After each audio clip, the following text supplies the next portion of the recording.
हर Christmas में मेरी माता जी मुझे एक जोड़ा कपड़ा बचपन से लेकर जब तक वो दुनिया में थी देती आई, और हमेशा मैं प्रतीक्षा करता था कि मम्मी कब मुझे इनाम देगी। और वो तो नहीं रही, उनके बाद जेकब आंटी जी, जिनको मैं अपनी माता मानता हूं, वो भी हमेशा मुझे क्रिसमस में इनाम देती थी कपड़ा, और मैं बहुत खुश होता था। और इस वर्ष मैं सोच रहा था कि मुझे इनाम देने वाले सब चले गए लेकिन परमेश्वर का धन्यवाद हो, भाई सुबी और बहन आशा की तरफ से मुझे कपड़ा इनाम दिया गया। परमेश्वर उनको आशीष दे, है ना। वो भी काफी मुश्किल समय से गुजर रहे हैं, लेकिन फिर भी उन्होंने मुझे प्रभु का दास समझकर एक इनाम दिया, और मैं बहुत खुश हुआ। हालेलुया। हम सब इनाम पाना बहुत पसंद करते हैं। और आज किसका जन्मदिन हम मना रहे हैं? यीशु मसीह का। प्रभु यीशु मसीह का। उसको आपने क्या इनाम दिया? ठीक है, यदि आप इनाम नहीं दिए हैं तो आज हम वचन से सीखेंगे कौन सा इनाम आप प्रभु को दे सकते हैं। इस क्रिसमस में सबसे बेस्ट गिफ्ट प्रभु के लिए क्या होगा, है ना। मेरे साथ निकालिएगा लूका रचित सुसमाचार, उसका 2 अध्याय, उसका 1 से लेकर कुछ वचनों को हम पढ़ेंगे। लूका मजूसी 3 ज्योतिषी या 3 विद्वान लोग पूर्व दिशा से आकर यीशु को कुछ भेंट चढ़ा रहे हैं। हालेलुया। कुछ गिफ्ट यीशु मसीह के जन्म दिवस में दे रहे हैं। इसके विषय में हम थोड़े आज गहराई से सीखेंगे। ध्यान दीजिए, मत्ती अपने सुसमाचार में जब प्रभु के जन्म के विषय में लिखता है तो वो कुछ विशेष जरूरी बातों को लिखता है, कुछ जरूरी घटनाओं का वर्णन करता है जिसका अपना बहुत बड़ा महत्व है। जैसे ज्योतिषियों का प्रभु को इनाम चढ़ाना या भेंट चढ़ाना। ठीक है, तो यहां पर हम क्या देखते हैं? मत्ती बता रहा है, यदि आप ध्यान देंगे उसके पहले वचन में लिखा है 2 अध्याय के, तो पूर्व से कई ज्योतिषी यरूशलेम में आकर पूछने लगे। अगर आप मसीह इतिहास को देखेंगे तो 1 2 3 नहीं, आप सब सुन रहे हैं, आप आशीषित होंगे। ध्यान से सुनिए। वे लोग तारे की अगुवाई में प्रभु यीशु मसीह को कैसे समझे ये ज्ञान नहीं है। मेरी प्रजा विचार नहीं करती। हम संदेशों को सुनते हैं एंटरटेनमेंट के लिए। बहुत अच्छा बोला पास्टर साहब, क्या मतलब अच्छा बोलने का, यदि हमारे जीवन में संवेदनशीलता नहीं है। गधा और बैल हमसे बेहतर हैं जो अपने स्वामी को पहचानते हैं, लेकिन मेरी प्रजा मेरा विचार। ये लोग संवेदनशील थे, इन्होंने शास्त्रों में ढूंढा, इन्होंने तारों में ढूंढा और यीशु मसीह को प्राप्त कर लिया। मैं आपका ध्यान यरूशलेम में ले जाना चाहूंगा मेरे प्यारों। हेरोदेस राजा घबरा गया और पंडितों को बुलाकर पूछता है, यहूदियों के राजा का जन्म कहां हुआ? पंडित शास्त्र खोलकर मीका नबी से बताते हैं, बैतलहम में हुआ है। पूरी बाइबल पढ़िए, दुख की बात, हेरोदेस राजा दर्शन करने नहीं गया। वो पंडित और शास्त्री जिनको शास्त्र का ज्ञान था, जिन्होंने दूसरों को बताया कहां जन्मा है, वो खुद नहीं गए। मेरे प्यारों, बहुत से बार मसीही लोग ऐसा ही होते हैं। हमारे पास ज्ञान है, हम वचन की सच्चाइयों को जानते हैं, लेकिन क्या हम उसको पूरा करते हैं? रोमियो की पत्री में लिखा है, उसको जानने के बावजूद उसके योग्य बलिदान नहीं चढ़ाया, इसलिए प्रभु ने उनको उनके अंधेरे मन में छोड़ दिया। जब हम प्रभु की बातों को जानने के बावजूद उसके रास्ते में नहीं चलते हैं, तब प्रभु हमें अपने रास्ते पर छोड़ देता है। और कई बार हम कहते हैं, अरे मैं ऐसा कैसे गलती कर बैठा, मुझसे गलती कैसे हो गई? क्योंकि प्रभु ने हमें छोड़ दिया।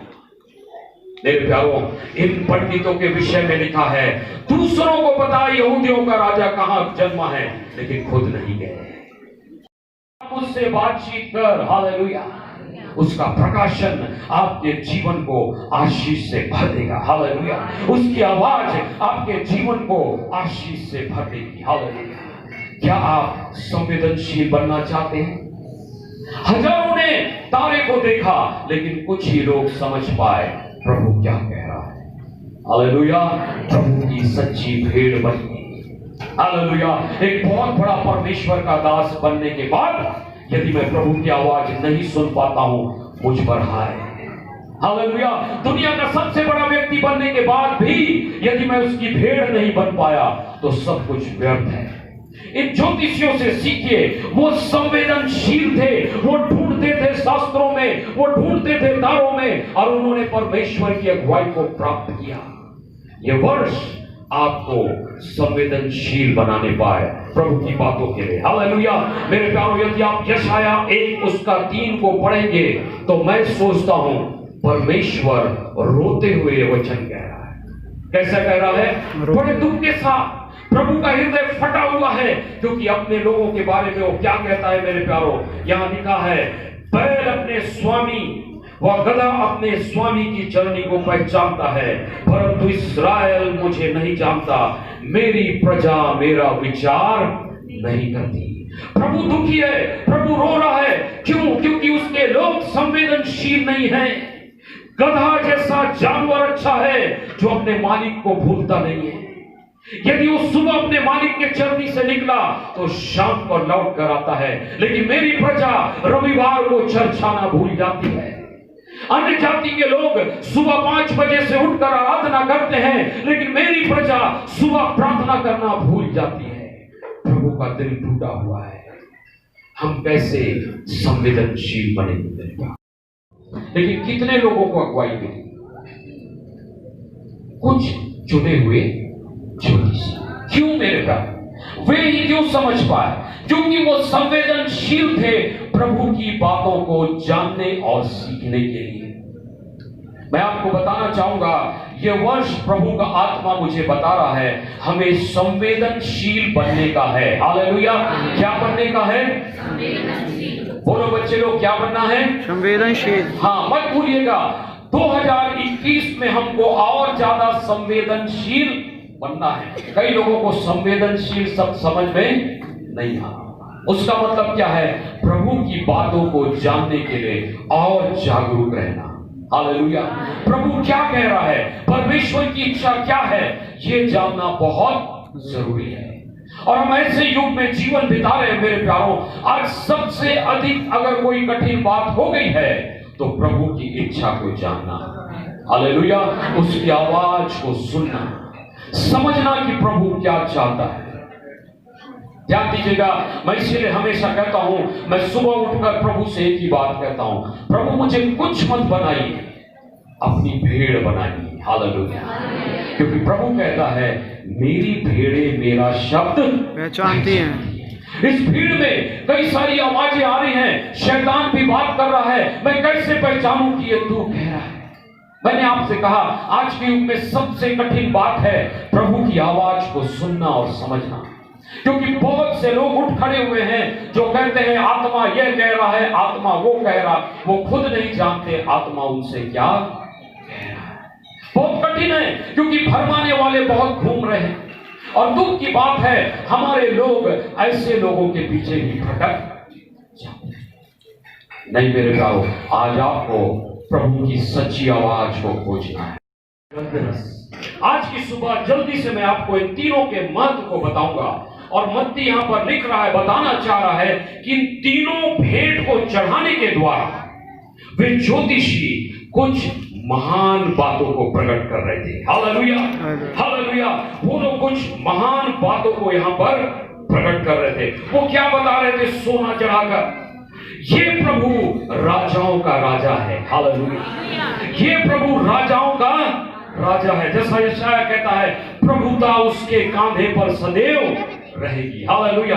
वो राजाओं का राजा है। और दूसरा मजूसी क्या चढ़ा रहा है मेरे प्यारों? वो लोबान। ठीक है, लोबान किस चीज को दिखाता है मेरे प्यारों? लोबान आराधना में इस्तेमाल की जाने वाली चीज है ना। वो दिखाता है कि यीशु मसीह परमेश्वर के लिए आज्ञाकारी होगा और अपने जीवन को परमेश्वर की आराधना के लिए चढ़ा देगा। हालेलुया। यीशु प्रभु के लिए आज्ञाकारी होगा, इसलिए आराधना में इस्तेमाल की जाने वाले लोबान को वो उस बहुमूल्य पदार्थ को चढ़ा रहा है। तीसरा जो ज्योतिषी वो क्या चढ़ा रहा है? गंधरस। मेरे प्यारों, गंधरस के द्वारा वो बताना चाह रहा है कि यीशु मसीह आने वाले समय में सारे संसार के लिए दुख उठाएगा, मारा जाएगा। राजा के स्वभाव को दिखाता है। बाइबल में हमेशा सोना चमकने को दिखाता है। हालेलुया। यदि आप देखेंगे बाइबल में सोने का प्रयोग मंदिर को सजाने के लिए किया गया। ठीक है, यदि आप पढ़ेंगे पहला राजा 6 उसका 20 से 22 तक, वहां पर लिखा है मंदिर को सोने से सजाना और पवित्र स्थान जहां प्रभु की उपस्थिति होगी वो पूरा स्थान सोना से भरा जाए। हालेलुया। सो मंदिर की पवित्रताई का चिन्ह क्या है? सोना है। हालेलुया। तो एक तरह से इस मजूसी ने सोना चढ़ाकर बताया कि आप और मैं अपने आप को पवित्र करके परमेश्वर को चढ़ा सकते हैं। Hallelujah, hallelujah. इस क्रिसमस के समय कितने लोग निर्णय लेंगे कि इस वर्ष में पवित्र जीवन बिताऊंगा। हालेलुया। ऐसा जीवन जिसमें पवित्रता ही है, ऐसा जीवन जो परमेश्वर को पसंद है।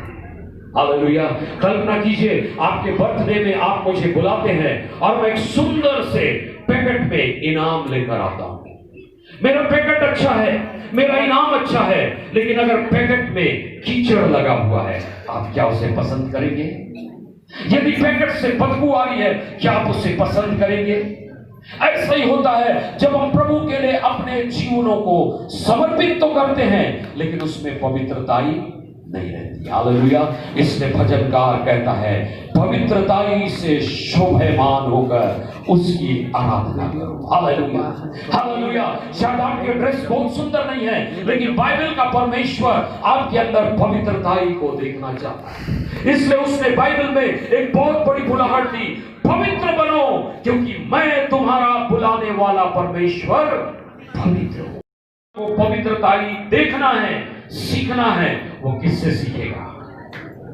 यीशु तो आकर चला गया, किससे सीखेगा? आपसे और मुझसे। हालेलुया।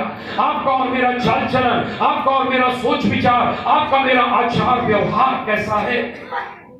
एक पवित्र जीवन प्रभु को चढ़ाइए। हालेलुया। आपके भेद को वो स्वीकार करेगा। सोना पवित्रताई को दिखाता है। पड़ोसी, आपके मोहल्ले, आपके नगर के लोग आपको देखकर कहेंगे यह परमेश्वर का पवित्र जन है। हालेलुया। आपके जीवन में वो कुछ अलगाव को देखेंगे। मैं जल्दी से आगे बढ़ूंगा मेरे प्यारो। सोना किस चीज को दिखाता है? पवित्रताई को। एक पवित्र जीवन का भेंट उसको चढ़ाएंगे। सिर्फ रविवार नहीं, सोमवार से रविवार। हालेलुया।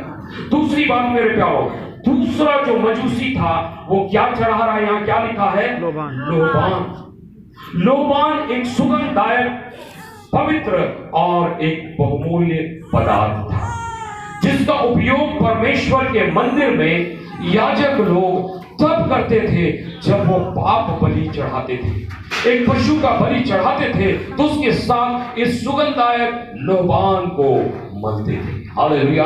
तब जब वो बलि जलाई जाती थी तो उससे खुशबू भी निकलती थी। Hallelujah, hallelujah. मेरे प्यारो, आज प्रश्न यह है, परमेश्वर की आराधना में क्या इस सुगंधदायक पदार्थ की तरह आप अपने आप को सौंपने को तैयार हैं? एक पशु बलि किया जाता था, किसके लिए? दूसरों के पापों के लिए। किसके लिए? दूसरों के पापों के लिए। पशु पाप नहीं करता था, दूसरों के पापों के लिए वो बलि चढ़ाया जाता। क्या आप दूसरों को बचाने के लिए अपने आप को बलिदान करने को तैयार होंगे? हालेलुया। प्रभु ने आपको इसलिए नहीं बचाया कि सिर्फ आप चल जाए। हालेलुया। प्रभु ने आपको इसलिए बचाया है कि आप दूसरों को भी बचाएं। हालेलुया। हम इतने लोग हैं, हम सब परिश्रम करें तो अगले साल के क्रिसमस में इससे 5 गुना बड़ा चर्च लगेगा। हालेलुया। चिंता मत कीजिए, हम 5 सर्विस करेंगे, ठीक है? नहीं तो हेमंत भाई दीवार तोड़ के हम वहां तक बढ़ा देंगे। आमीन, आमीन। विश्वास करते हैं? यस। हालेलुया। कब होगा मेरे प्यारो? जब आप और मैं इस बात को गंभीरता से लेंगे कि एक लोबान आराधना में अर्पित किया जाता था, जलाया जाता था दूसरों के लिए। हालेलुया। दूसरों के लिए परमेश्वर से बात करता था, दूसरों के लिए परमेश्वर से प्रार्थना करता था। हालेलुया। क्या हम ऐसे मसीह बने? तीसरे मजूसी ने चढ़ाया वो क्या था? गंधरस। ठीक है, देखिए पुराने नियम में गंधरस जो सुगंधित पदार्थ है, इसका बहुत उपयोग होता था। इसका मुख्य उपयोग होता था दर्द कम करने के लिए, है ना, दर्द कम करने के लिए। और उससे ज्यादा उपयोग होता था लाश में उसको मलने के लिए। ठीक है, आप यूहन्ना रचित सुसमाचार अंतिम अध्याय में पढ़ते हैं, मरियम और कुछ स्त्रियां यीशु के कब्र में क्यों गई थी? यही गंधरस मलने के लिए। मेरे प्यारो, गंधरस बाइबल में विश्वास योग्यता को दिखाता है। हालेलुया। क्या किस बात को दिखाता है? विश्वास योग्यता। तो क्या आप इस क्रिसमस में परमेश्वर के लिए विश्वास योग्य रहेंगे? क्या आप उसके एक विश्वास योग्य भेड़ बनेंगे जो जिस पर प्रभु भरोसा कर सके? ठीक है, गंधरस क्या होता था? एक सुगंधित पदार्थ मेरे प्यारो, जो विश्वास योग्यता को दिखाता है। क्या आप प्रभु के लिए विश्वास योग्य बनेंगे? इतना जल्दी? ठीक है, अपने आप से पूछिए, क्या आपको शनिवार को फोन करके बताना पड़ेगा कल रविवार है? क्या आपको हर सुबह फोन करके बताना पड़ेगा सुबह हो गई, उठ जाइए और प्रार्थना कीजिए? है ना, एक पास्टर बोल रहे थे, कई लोगों का खाट भी रोता है। खाट रोता कभी सुने? है ना, जाने कब तक पड़ा रहेगा, कब तक मुझ पर बोझ बना रहेगा। अपने खाट को रोने मत दीजिए। हालेलुया। मैं आपको बता रहा हूं, जब सुबह उठकर चाहे खाट में ही आप प्रार्थना करेंगे, आपका खाट भी प्रसन्न होगा। हालेलुया। आपके परिवारों में आशीष आएगी। दिन की शुरुआत अपने बिस्तर से प्रार्थना से कीजिए, उसके लिए विश्वास योग्य रहिए मेरे प्यारे। हालेलुया। और जितने लोग प्रभु आता है, यीशु दूसरों के लिए दर्द उठाएगा। हालेलुया। गंधरस लाश में काम आता है, यीशु पूरे मानव जाति के लिए मरेगा और लाश बनेगा। हालेलुया। यीशु के दुख को इस ज्योतिषी ने भविष्यवाणी के रूप में प्रकट किया। हालेलुया। वो गंधरस दे रहा है ये बताने के लिए कि संसार के उद्धार के लिए ये मारा जाएगा, गाड़ा जाएगा। हालेलुया। मेरे प्यारो, यीशु मसीह ने आपके और मेरे लिए क्रूस उठाया। सवाल यह है, क्या हम यीशु के लिए क्रूस उठाने को तैयार हैं? यीशु ने कहा, अपना क्रूस उठाकर मेरे पीछे बोले। यदि हम अपना क्रूस उठाकर उसके पीछे नहीं चलते तो हम उसके चेले नहीं हैं। हालेलुया। हालेलुया। क्रूस का मतलब क्या होता है? दुख उठाने को तैयार रहना। प्रभु परमेश्वर के लिए इतना विश्वास योग्य था, मौत तक उसने दुख उठाया, क्रूस उठाया। हालेलुया। क्या आप प्रभु के लिए क्रूस उठाने को तैयार हैं? यस। क्या आप इतने विश्वास योग्य हैं कि उसके लिए आप क्रूस उठाएंगे? मैं समाप्त करूंगा अपने संदेश को एक बहुत सुंदर कहानी के साथ, जो कहानी नहीं, हमारे देश में घटी एक महान घटना है। हालेलुया। पिछले दिनों उसके बारे में मुझे पता चला। वो समय जब हमारे देश में लोग कबीले में रहा करते थे। कहां रहते थे? कबीले में। पढ़े लिखे नहीं, अनपढ़ थे। ऐसे समय में आसाम प्रदेश में, है ना, उत्तर पूर्वी भारत में पाया जाता, आसाम प्रदेश में एक गारो जाति का समूह कबीला में रहता था। और गारो जाति के लोग अनपढ़ थे, उनको कोई भी ज्ञान नहीं था, वो अर्धनग्न रहा करते थे। ऐसे समय में कुछ मसीह प्रचारक वहां गए और कई महीने तक उनको सुसमाचार सुनाए, लेकिन एक भी आत्मा नहीं बच सकी। और उस गारो जाति में से एक पुरुष, एक व्यक्ति प्रभु यीशु को ग्रहण किया। हालेलुया। और वो मिशनरी लोग, प्रचारक लोग प्रचार करके चले गए, लेकिन ये व्यक्ति प्रभु को ग्रहण ही नहीं किया, दूसरों को भी सुसमाचार बताता था। ध्यान से सुनिए, आप आशीषित होंगे। मैं आपको सच्ची घटना बता रहा हूं। गांव में, देश में कोई मसीह नहीं, अकेला मसीह, लेकिन वो प्रभु की आराधना करता था। एक दिन कबीले के लोग उसको और उसके परिवार को पकड़कर ले गए और गांव के किनारे ले जाकर उनके हाथ पैर को बांध दिए और बोले कि इस विदेशी ईश्वर यीशु मसीह को छोड़ दे, नहीं तो तेरे परिवार को जान से मार दे। वो जवान कहता है, मैं यीशु को नहीं छोड़ूंगा। हालेलुया। हम सब गीत गाते हैं, यीशु के पीछे मैं चलने लगा। मुझको मालूम है आप में से कई लोग शायद अगले रविवार भी यहां पर नहीं होंगे। लेकिन ये सवाल मैं आपसे जरूर पूछूंगा, क्या यीशु मसीह के लिए गंधरस बनने को तैयार है? क्या आप यीशु मसीह के लिए लोबान बनने को तैयार है?